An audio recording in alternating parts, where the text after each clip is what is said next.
നാലോണസന്ധിയിൽ തൃശൂരിനെ ത്രസിപ്പിച്ച് പുലികളിറങ്ങി.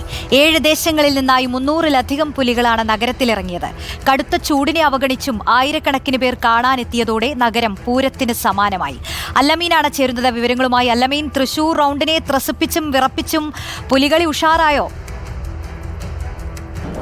ശക്തന്റെ നാട്ടിൽ സർപ്രൈസും സസ്പെൻസും പലതും ഒളിപ്പിച്ച് വെച്ചുകൊണ്ടാണ് വിവിധ ദേശക്കാർ 7 ദേശക്കാർ എന്ന പുലികളെ പുലിമടകളിൽ നിന്ന് രംഗത്തേക്ക് ഇറക്കിയത്. നമുക്കിപ്പോൾ കാണുന്നത് കാനാട്ടുകര ദേശത്തിന്റെ ഒരു ഫ്ലോട്ടാണ്. അതിൽ നമുക്ക് കാണാം വളരെ വൈവിധ്യമാർന്ന രീതിയിലാണ് ആ ഫ്ലോട്ട് തന്നെ അവർ തയ്യാറാക്കിയിരിക്കുന്നത്. 7 വയസ്സും 8 വയസ്സുമുള്ള 2 കുട്ടി പുലികൾ അതിന് മുകളിൽ നിന്നുകൊണ്ട് നൃത്തച്ചുവടുകൾ വെക്കുന്നുണ്ട്. അതിനപ്പുറത്തേക്ക് 2 വലിയ പുലികളുണ്ട്. പുലികളുടെ രൂപമുണ്ട്. പുലി വാ തുറന്ന് പല്ല് കാണിച്ച് നിൽക്കുന്ന ദൃശ്യങ്ങളുണ്ട്. ചാടി വീഴാൻ നിൽക്കുന്ന പുലിയുടെ ഒരു രൂപമുണ്ട്. അങ്ങനെ വൈവിധ്യമാർന്ന ഫ്ലോട്ടുകൾ ഓരോ കരക്കാരും ഓരോ ദേശക്കാരും ഒരുക്കിയിട്ടുണ്ട് എന്നുള്ളതാണ് ഏറെ പ്രധാനം.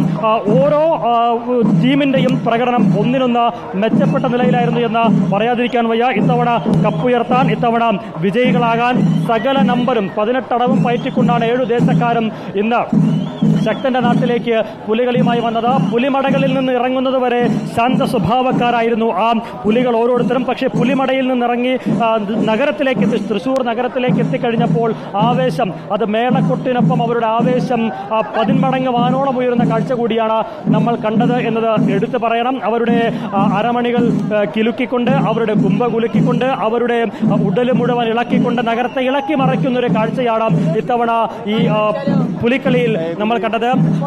വയനാട് മുണ്ടക്കൈ ചൂരൽമല ദുരന്ത പശ്ചാത്തലത്തിൽ ഒരുപക്ഷെ ഈ പുലിക്കളി ഉണ്ടാകില്ല എന്നുള്ള ഒരു ആശങ്കയും അനിശ്ചിതത്വവും ആദ്യഘട്ടത്തിൽ ഉണ്ടായിരുന്നു. പക്ഷേ തൃശ്ശൂരുകാരെ സംബന്ധിച്ച് അവരുടെ രക്തത്തിൽ അലിഞ്ഞു ചേർന്ന ഒന്നാണ് പുലിക്കളി. അവരുടെ ജീവവായു പോലെയാണ്, അവരുടെ ജീവശ്വാസം പോലെയാണ് പുലിക്കളി. അതില്ലാതെ അവർക്കൊരാഘോഷമില്ല, ഓണാഘോഷമില്ല.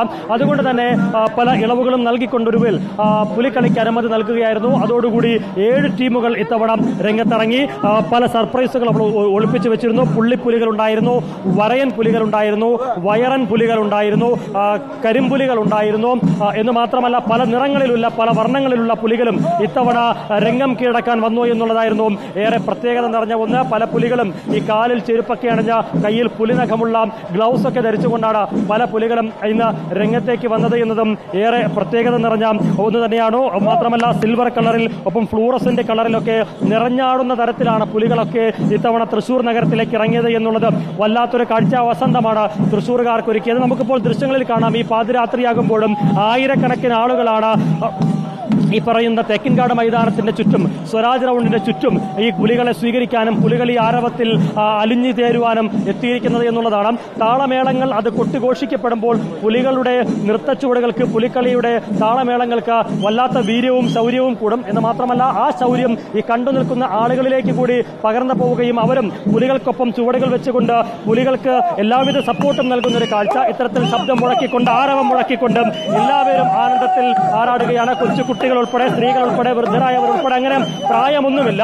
ആഘോഷത്തിമിർപ്പിലാണ് തൃശൂർ നഗരം. ആ ആഘോഷത്തിമിർപ്പിൽ എല്ലാ തരത്തിലുള്ള ശൗര്യഭാവവും പകർന്നുകൊണ്ടാണ് ഇന്ന് ശക്തന്റെ നാട്ടിൽ പുലികൾ ഇറങ്ങിയത്. Team reporter, Thrissur.